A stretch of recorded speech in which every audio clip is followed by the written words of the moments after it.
Amen. Have a seat. Welcome, Makers Church. My name is Marc, one of the pastors here. It's been like 5 months since I've given a sermon. It's weird. It feels in some ways like I was just here, and in other ways it's been like a decade since I've been on the stage. Have you ever had, like in the morning, you haven't spoken to anyone yet? Maybe you're going to the store, or you're getting coffee somewhere, or you have a meeting at work, and the first words out of your mouth are like, because you like haven't spoken, and it's like this, like you're going through puberty. Every Monday morning, we have an all-team meeting at work, and I swear I go through puberty every morning on Monday. Like it comes out weird. I'm like, oh, I haven't spoken yet, and they call on me. That's what I feel like right now. It's like I haven't spoken in a little bit, so just give me a second to warm up. But I am excited, believe it or not, to be here. Oh, someone's clapping. Wow, thanks, Debbie.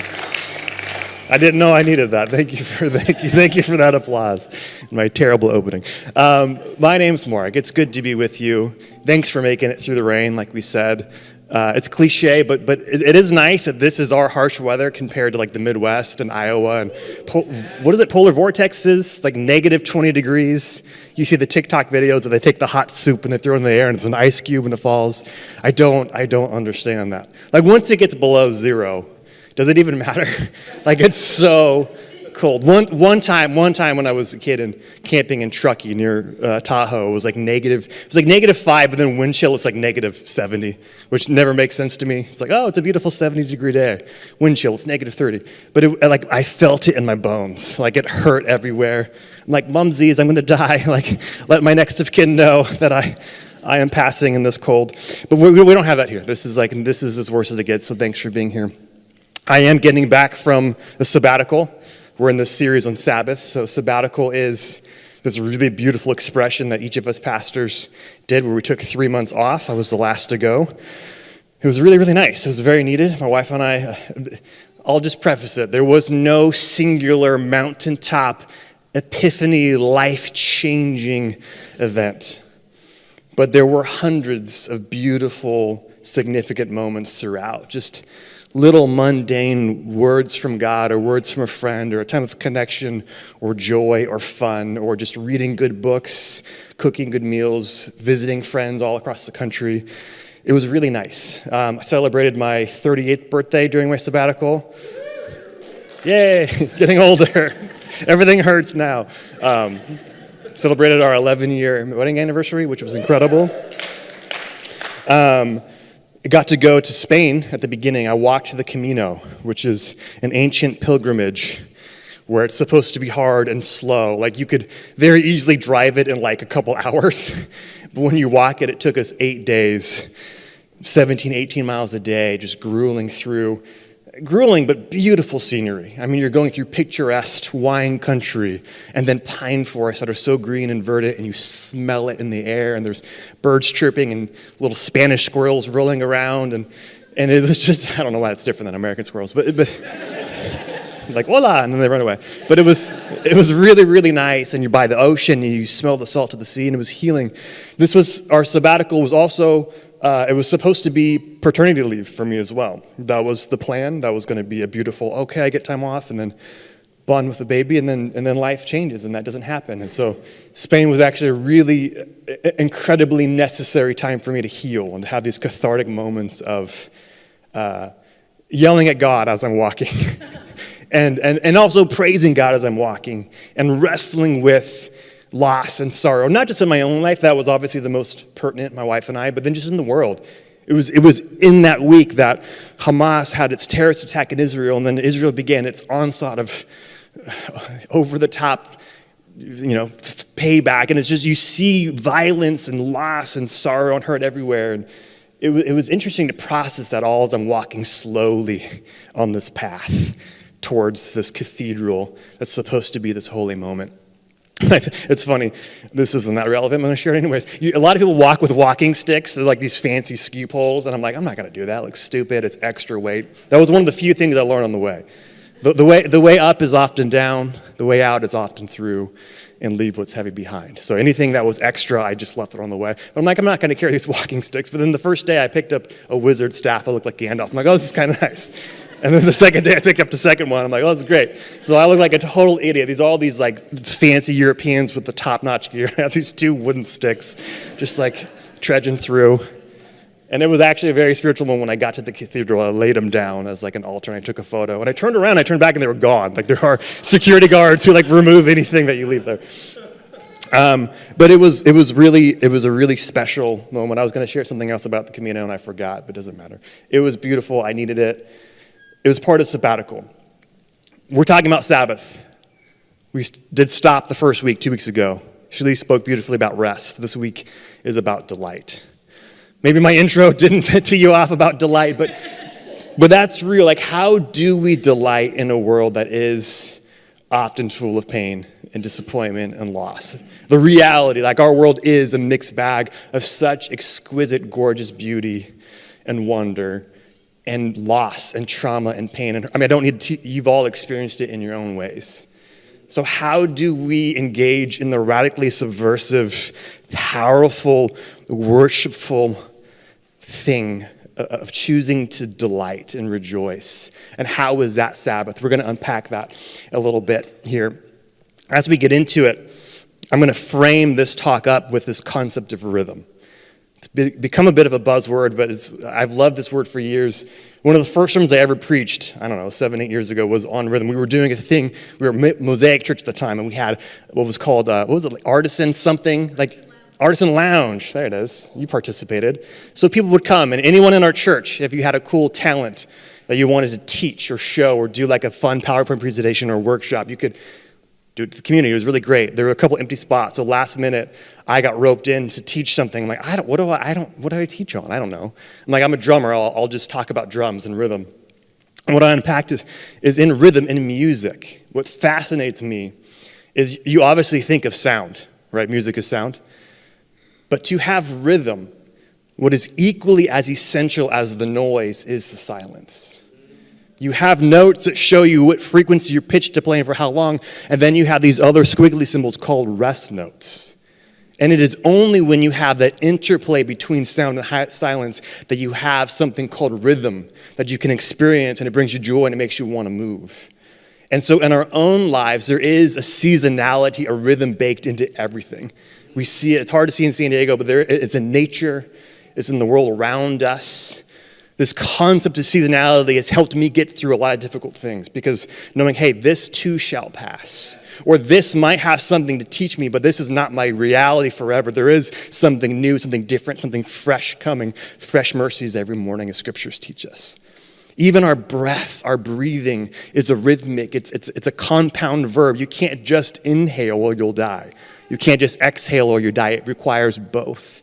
Our heart beating is a rhythmic activity. There is rest and movement. And I love this idea of rhythm, and it plays so beautifully into Sabbath.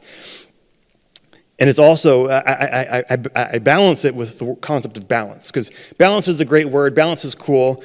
I like rhythm better because for me, balance is about like getting everything lined up perfectly. And it's like those weirdos who like stack rocks. Sorry if that's you, but like they stack these rocks at the beach. And it's like, don't touch it, don't get near it. You know, you're balancing these plates, but like, it's fragile, it's tentative, be careful. But when I think of rhythm, I think of, not that I do it well, but dancing or fighters, boxers, there's a movement. When I preach, I move around on stage, and it actually creates a lot more stability. Even when you're riding a dirt bike or a motorcycle, the faster you go, the way physics works is the more stable you become. And so rhythm is not just stasis, stagnant, staying still. Rhythm is this balance between work and rest, and that's what we're going to unpack with Sabbath. Because I'm convinced sometimes we rest but aren't refreshed is because we actually aren't doing any sort of purposeful work in our life. This is not going to be a sermon on work. But we were designed to be productive, to create, to engage in work. Work is worship. Work is beautiful. Baked into that, we need purpose in our lives. Sometimes work can be your purpose. It doesn't have to be. You can find your purpose in your family, in the way you parent, in the way you love your friends or your partner or your spouse. It could be a ministry. It could be a hobby. It could be a nonprofit. There are many ways to have deep, meaningful purpose, but we are wired to require it. And when we don't engage in purpose, when we get to the resting part, it feels weird. We don't have the deepest, fullest rest when we're not engaging in this healthy, beautiful work that we're created for. That's all I'm going to say on that. That's part of this rhythmic balance, the sound, the silence, the movement. And so that's good. It's going to frame up what we're talking about here. And I want to support that with this beautiful scripture, the words of Jesus in Matthew 11, where he says this. He says, "Are you tired, worn out, burned out on religion? Come to me. Get away with me and you'll recover your life. I will show you how to take a real rest. Walk with me." Did a lot of that in Spain. "Work with me. Watch how I do it. Learn the unforced rhythms of grace. I won't lay anything heavy or ill-fitting on you. Keep company with me, and you'll learn to live freely and lightly." I love that. And then tying in, as we said, Sabbath, delight, this verse here in Psalm 37, where David declared, just delight yourself in the Lord, and he will give you the desires of your heart. Delight yourself in the Lord, and he will give you the desires of your heart. We could spend weeks extrapolating, meeting, unpacking this. We're not going to get into what does it mean to have the desires of our heart changed and grown and evolved. What I want you to hear here first is God wants you to delight. That is important. And he also wants to give us the desires of our heart. He cares about our longings. He cares about our passions and our dreams and our pleasure and our delight and our joy. It says this in Psalm 104, "The Lord takes pleasure in all he has made." God cares about our pleasure because God cares about his own pleasure, and God takes pleasure in a lot of things that he has made. So we were built to delight. And what does delight mean? I think we can make it overly complex, and we get into these things about happiness versus joy, and then we can get into all the, like, joy is this deep thing, which is really important. But let's just simplify it. Delight is just having fun. It's enjoying something. It's having pleasure. It's experiencing something that you like. We don't need to overcomplicate it. That is important to us. We are created for it. We were designed to experience delight. And I think that's so radically important for us to recognize. I like to attach it. I'm going to nerd out for a second here if you'll indulge me. I love this philosophy of transcendentalism. There are a lot of Christians who believe in this transcendentalism thought. There's 3 pillars to it. And it's this idea that at the essence, the best thing is that which is most beautiful. That which is most beautiful is also that is which is most true, which is also that which is most good.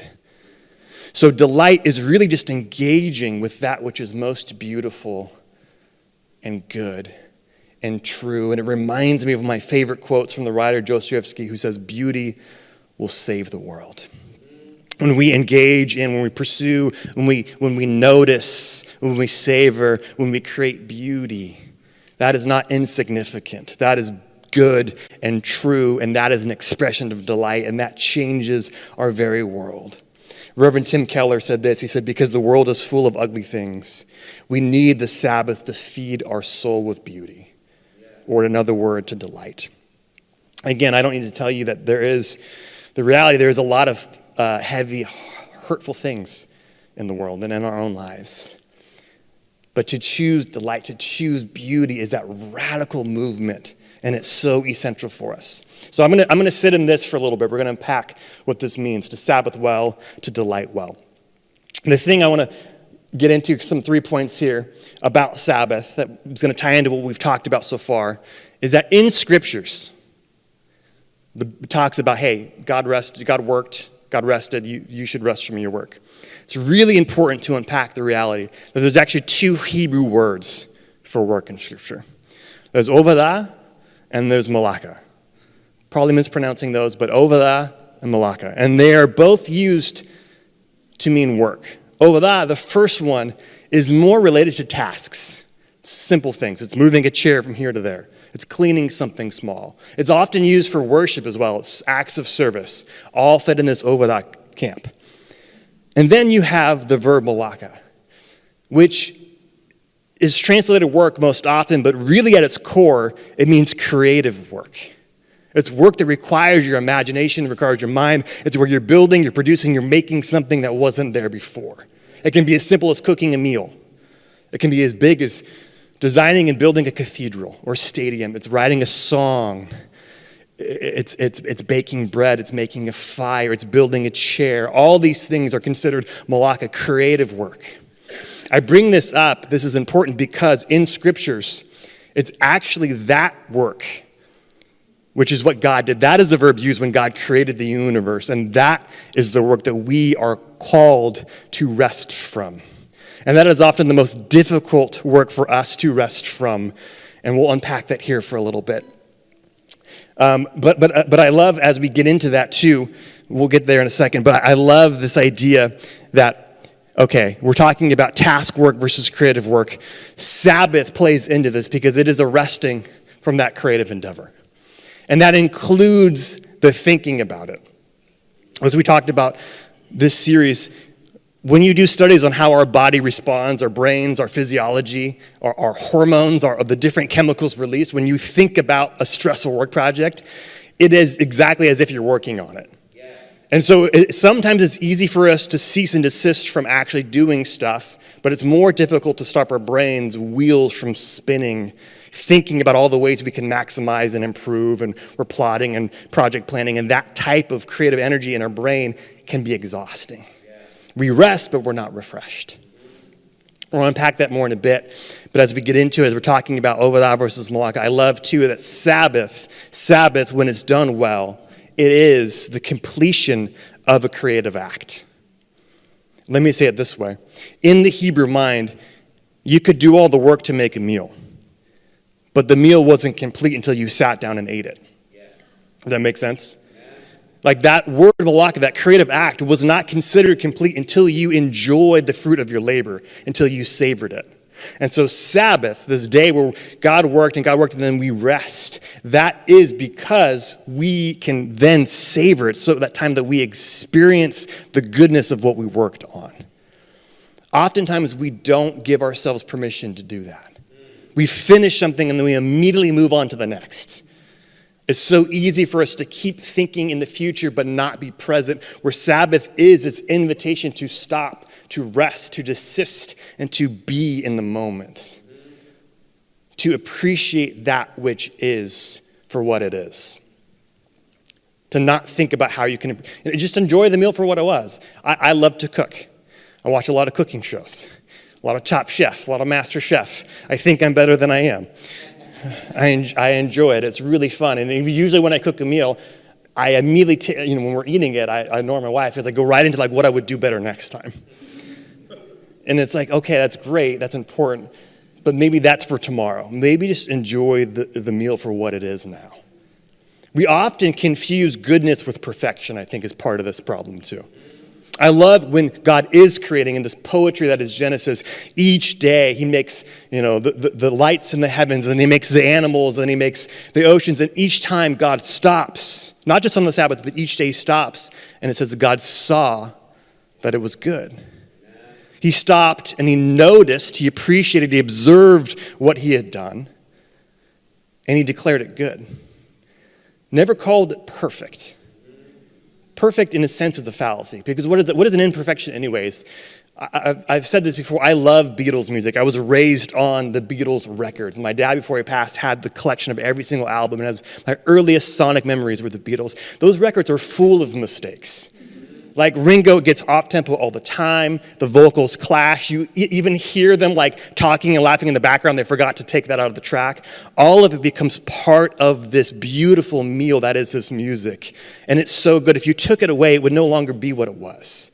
Those imperfections add to the goodness and the beauty of it. And when God created the universe, and then when he creates us and he calls us good, he declares us very good, never perfect. So we oftentimes let perfect be the enemy of good, and we let that stop us from enjoying whatever the thing is. Your job, your partner, your kids, the ministry you're part of, the day you had. Sometimes we're comparing it to these unattainable ideals or lofty visions that are not even what we should be aiming for. And that robs us from experiencing that Sabbath delight of just savoring it for what it is. On Monday, you can strategize how to make it better. On your Sabbath from strategizing and just take it for what it is. It's so good. Like, again, I love cooking. I almost chopped my foot off the other day. I don't remember what we were making, but I'm a chaotic chef because I'm not very good. And Lauren bought me my Yes Chef shirt for Christmas, so I'm wearing that stupid hat, running around, dicing, slicing. I got 4 pots. I only need 1 pot, but I got 4 pots boiling something. I don't know why. And I would finish cutting something up, and I don't know what I was doing, and our chef's knife flew into the air. And I see it coming down. My hands are full with stuff. And I'm in my soft Christmas, like super thick socks with my little sticky bottoms because I'm a big boy and I like my nice socks. And this knife's flying, and I'm like, and I dodge it, and it like goes between my feet and it sticks on our wood floor. I was like, ooh, that was a close call. And it reminded me actually a week prior at Trader Joe's, I also had my hands full, and a woman next to me was reaching for a glass of like sriracha, some kind of hot sauce, and she dropped it, and it was falling down. And my superpower is catching things that are in my periphery. It's the only power I'm proud of. And it was falling down, and I reached my foot out, and I stopped it, and it rolled off and didn't break. And I'm like, heroes are real. I am one of them. I know firefighters and teachers get discounts everywhere, but I'm like, hey, I caught a sriracha bottle with my foot. Can I 20% off? But I love cooking. I love running around. I'm always like, I worked in restaurants all through college, bartending, so I use all the terms like corner, behind, 86 this. Lauren gets mad at me. I'm like, you need to 86 you're complaining because chef's working here. But then when we finish, again, the completion of the creative act, the completion of Malaka, the completion of our work only happens when we stop and we notice it, we observe it, we celebrate it, and we savor it for what it is, how it is. How many times do you allow yourself to love yourself exactly as you are? And I'm not saying you need to do that all the time. This is the rhythm concept we're talking about. There is a time and a space, as Ecclesiastes says, for you to think about ways that you can improve and grow and mature and cultivate and all these things. I love that idea of always growing and maturing.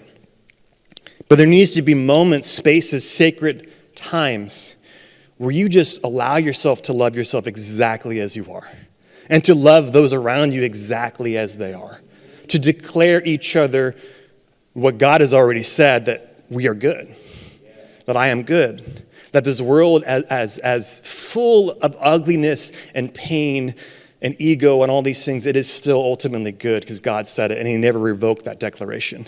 Sabbath is that chance, that radical pushing against society and culture and our own wiring sometimes to say, I will love this and myself as it is, and let that be restorative and restful. Because here's the thing, true rest, true delighting in Sabbath is meant to be refreshing.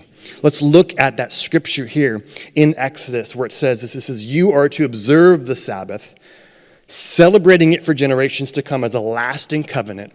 God's saying, hey, the thing that's the strong covenant here is this ability to Sabbath. For in 6 days the Lord made the heavens and the earth. Again, the verb there, malaka. He creative energy, the heavens and the earth. And on the 7th day he rested and was refreshed.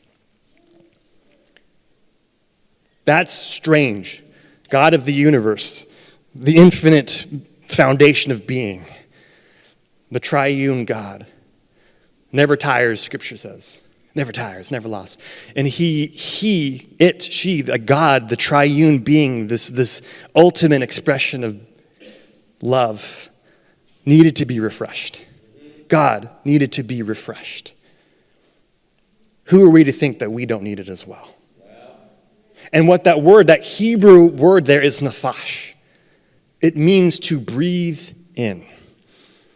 I love that God spends 6 days breathing out creative energy, producing all these exquisite, beautiful things, calling them good, not perfect. He calls us very good.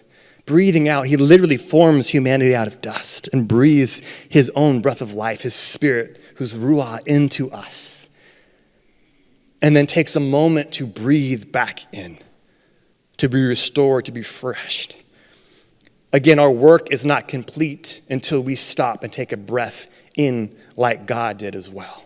And God commands that. He says here, you are built in my image to need to savor that which you have worked for and to be refreshed. And if you neglect this, it's no wonder that you might feel burnt out, or you might feel like your patience is low, or maybe your passion is low, or maybe you're very irritable, or any little disturbance to your schedule just ticks you off.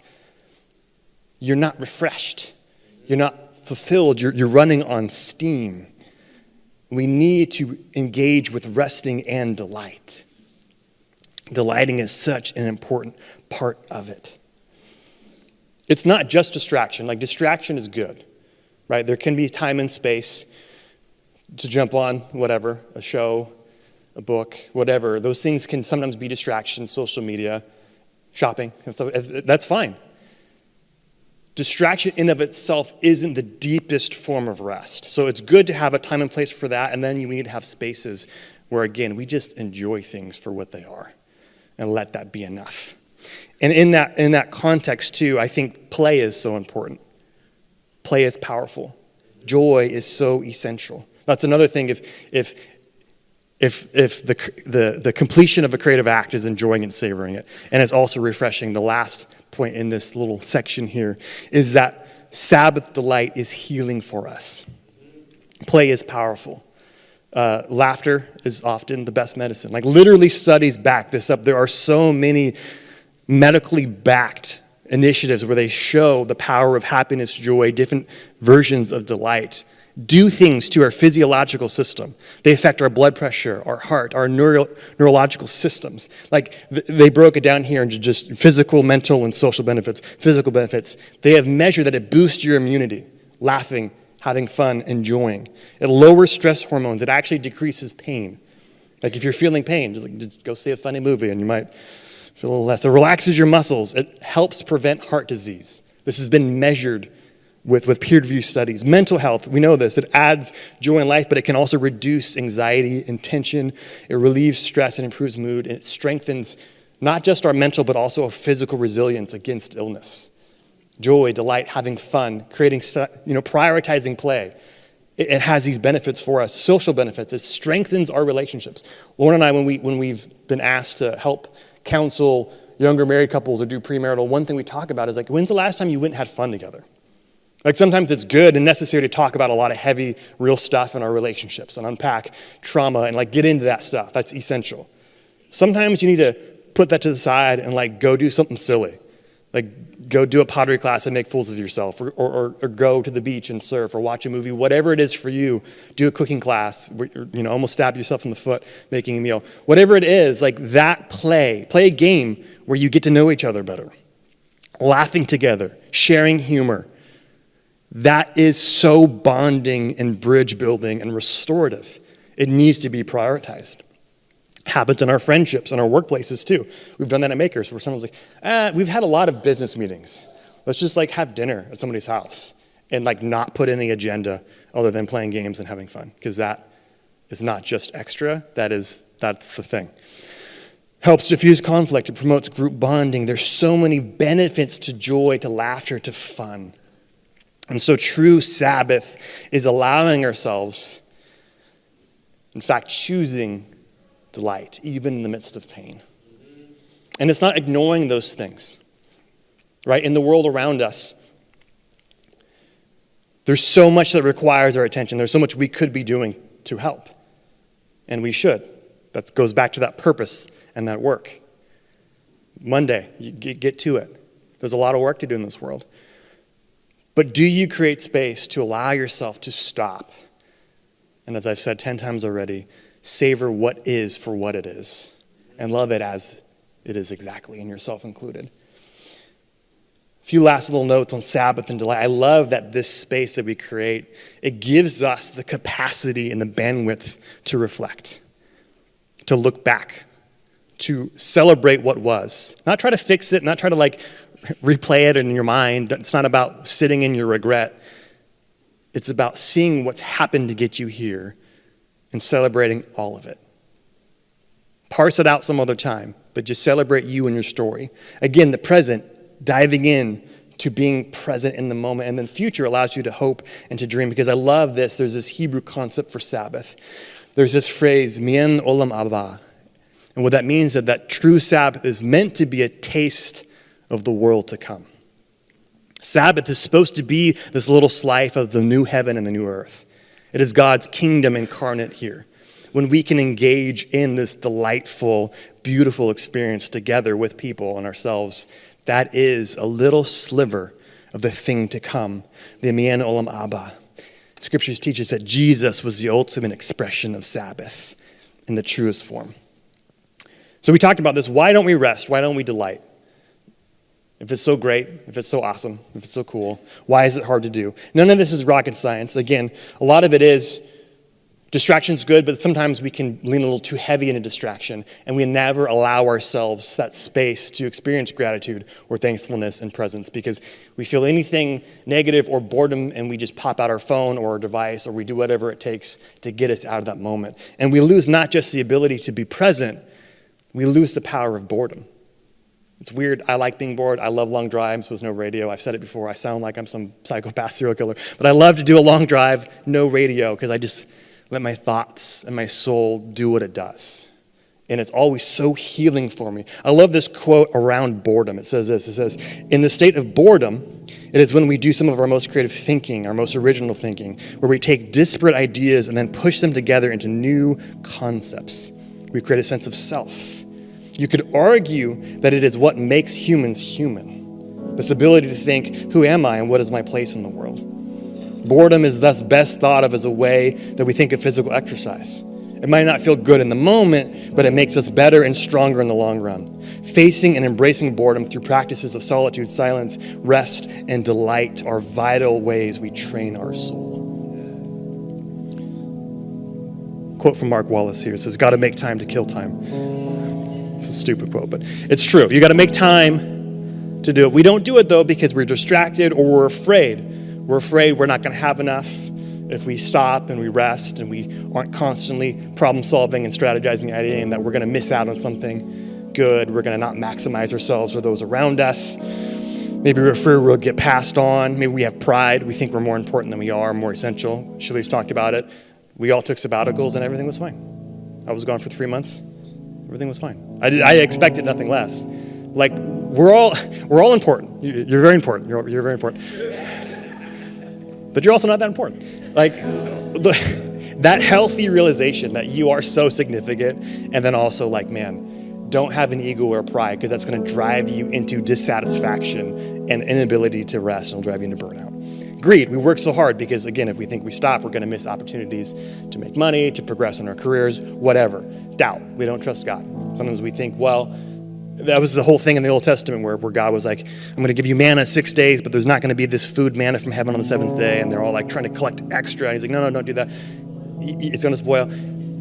All of that. Raheem could get up here and preach it better than me. The point is, like, it's hard to trust sometimes that there's going to be enough. You're like, yeah, you say you're going to provide. I don't need to worry. Jesus talks about the sparrows and the flowers of the field, and that's all great. But, like, I got to get this done, or I'm not going to get this project. I'm not going to make this money, and then how do we pay the bills? Whatever. There's a million excuses. They're all valid. But the radical way of trust is saying, I'm going to stop and just enjoy, have fun, take time to play, trust that things will be okay, and there will always be enough. Enough might look different, it might be recontextualized, but it's always going to be enough. The way you're raised, family of origin. I was raised that I had to be earning to matter. If I wasn't producing, if I wasn't excelling, I didn't deserve attention or praise or love or whatever. Many of you have a similar background. Sabbath, especially delight, is me healing, having healing in that space. Sometimes we just don't rest because we want to be martyrs. We want everyone to think we're awesome. We got to be the people who always says yes. We don't have healthy boundaries because we feel like if we say no, we're going to let somebody down, or we're no longer going to be welcome because we're not producing, whatever it is. There's that classic story in scriptures, these two sisters, Mary and Martha. One is being an amazing host, working. The other is just sitting, resting, enjoying the company of Jesus, delighting in his presence. The one working gets mad at the other, and Jesus is like, hey, the one sitting and resting has chosen what's greater. I'm not going to take it from her. She sees the prioritization, his healthy prioritization of what matters. So I'm going to end with some practical takeaways for us. I'm going to end on time. Wow, this hasn't happened in a while. I feel good about that. I don't know if you do, but I feel good about it. Some ways we can delight. I love this quote from Rabbi Reb Zalman, who says, at the beginning of Sabbath, he always says this apparently. He says, today I'm going to pamper my soul. Maybe you were taught that you're never allowed to even speak your needs, let alone pursue your own needs. let alone pamper yourself. But he's saying this is what it's about. And it's not pampering yourself all the time, right? If all you ever do is put your needs above everyone else and everything, that's an unhealthy person. No one wants to be around you. It's not going to be fun. But you absolutely, in that rhythmic process, there needs to be time and space where you prioritize your rest, your health, mental, physical, spiritual, and pamper your soul. I took a bubble bath the other day. It was delightful. I loved it. I was making a little bubble hair, a little bubble Abraham Lincoln goatee, and just being an idiot, and it was great. You should do the same thing. Isaiah 30 says this. It says, "This is what the sovereign Lord, the Holy One of Israel says, in repentance and rest is your salvation. In quietness and trust is your strength, but you would have none of it." God's like, I have shown you the way to live a healthy life overflowing, full of joy. It requires rest and trust and delight, but you're not choosing it. You would have none of it. God's saying this as a lament, not as an angry God, as a father who's desiring something better for his children. Later on, Isaiah 58 says, "If you call the Sabbath a delight and the Lord's day honorable, then you will find your joy in the Lord." When we engage in delight and rest, we will find joy. We will begin to experience goodness, truth, and beauty in new ways. Last takeaways here, classic ways. These are I didn't make these up. These are classic, centuries-old ways of celebrating Sabbath. One of them is feasting. Feasting. Like, again, pampering yourself. Have an incredible meal. Order the thing you didn't think you would want or could afford, or maybe it was whatever. Like, to take space to enjoy. Feast. I love this. Even attaching joy and delight to beauty.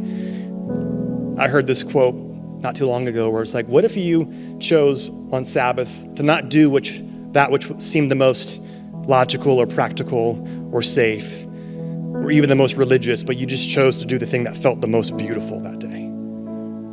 Like, what feels the most beautiful? Maybe you're even decision-making outside the Sabbath. You're trying to decide what way to go in your job or with your home or with your kids. Maybe try not just choosing the logical whatever. What's the most beautiful story you want to tell? What choice feels the most noble and lovely? See what happens. Feasting, friends, hang out with friends, community. Yes, you can Sabbath alone, but it's also great to Sabbath with other people. Have fun together, play games, do sports. My sports ball team, the Niners, just barely won yesterday. Raheem's got the Joe Montana jersey. I got that same Joe Montana jersey. I should have worn it. Oh man, I almost had like 8 heart attacks yesterday. If they lost, I would have called in sick today and we would have just played a video. Just kidding. I don't care that much about sports ball, but sports. Feasting, friends, gratitude, as we sang about, as we've talked about, we've preached about it. Expressing gratitude verbally, saying it out loud, writing it down, telling it to other people what you are thankful, grateful for. It changes the wires and the pathways in your brain. You can literally morph and evolve your thinking and your feeling by choosing daily, but especially on Sabbath, to express gratitude. Play, we talked about it. Play is important. Prioritize it. Have fun. Do things that you like. Be silly. Don't judge yourself or others. Just go for it. Don't get mad at me. This isn't my thing. Making love to your spouse. This is a very classic Sabbath. There was in the Talmud, the rabbinic writings, that was a command. Friday nights, make love to your spouse. You heard it here at Maker's Church from me. It's great. We were here.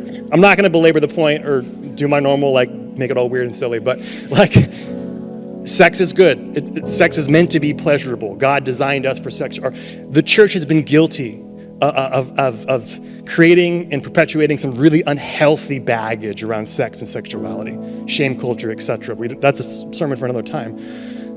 Sex is good. God created it. Enjoy it. Like anything else, it can become an addiction, or it's trying to fill a hole that it shouldn't fill. No, that felt weird to say. Scrape the whole thing. I'll move on. Sex is good. Sabbath, do it. Watch, there'll be a bunch of babies 9 months from today. You can name them Marc or Marcus if you want to. Nature. We're wrapping up here. Nature. Engage. Like my wife loves, I do too, but she loves it more, to go to the beach. We walk along the water, put her little toesies in the sand. We get out into the forest. Check out animals. We've got all kinds of weird birds and stuff in our yard, and Lauren loves to paint the hummingbirds, and it's really cathartic and special. Engage with the wonder around us. And there's so many more. Engage with art, go to comedy shows, go to music venues, write, read, express poetry, sing, dance, laugh, walk, play games, picnic, time with family, friends, outdoors, watch a sunset. There are so many ways. You know what makes you happy. If you don't, spend time figuring out what brings me joy, what brings me delight, what is life-giving for me. I love Howard Thurman, one of the best thinkers. He was the leader of the largest first racially integrated church in the 30s. He says, and he stole this from the early church fathers, but he said, humans coming alive. I'm going to butcher this quote, but what the world needs most is humans are fully alive. And that is what delight is. Delight is when you're living fully in that moment. You're coming alive in that moment, and that's what the world needs. That is good. I'll end with this Benedictine quote that I think is so special and powerful. It says, when one of us finds true peace, joy, and rest, 1,000 find salvation. When you find true rest and peace and joy, you become a little sliver of the new heaven, the new earth. You become an expression of God's kingdom. And that is beautiful and truthful and so good. And it does matter, not just for yourself, but for the world and the universe around. It helps set others free and gives them the inspiration and the permission to engage with Sabbath and find true rest and peace and joy themselves. Let me pray. God, thanks for this morning. Thank you for the gift that is Sabbath. You declared Jesus with your lips that mankind was not made for the Sabbath, but Sabbath made for us. It's not supposed to be this legalistic, dogmatic thing, but many of us here struggle with boundaries. And so it is good to have this time where we can put boundaries and say, I'm not going to think about all the ways I can improve or problem solve, or how I can maximize this or that. I'm not going to think about how this could have or should have been better, or what I need to work on. I'm not going to make mental to-do lists. I'm going to choose to enjoy and savor myself, my relationships, my work, what I have or don't have, my story, all of it for what it is. And call it good because you called it good. Knowing that you are a God who is making all things new. You are a God who's up to something. You call us to walk with you and experience your unhurried, unforced rhythms of grace. And when we learn to walk in step with you, when we learn to praise even before the breakthrough happens, to experience joy before that longing is satisfied, when we're in the midst, I know this firsthand, when you're in the midst of uncertainty about what's going to happen next. When the thing you prayed for didn't happen and the thing you're wanting hasn't happened yet, and you're in the tension of that in between, can we still have Sabbath?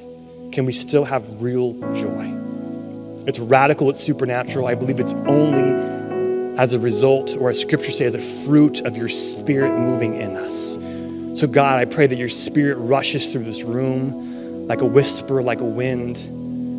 God, like a refining fire. Let us be filled with your Holy Spirit. May we today, or whatever day we Sabbath, today it's for me. This is my Sabbath. I can just have fun today. And then Monday, God, let me be engaged with purposeful work. Let me not be so myopic and see myself as the main character and no one else. God, that we live in a world, in a community. God, I want to be engaged in it in a loving way and to love myself as you love us. This is for your glory, God. This is for your honor. You are worshiped when we come alive. I pray in the name of Jesus, amen.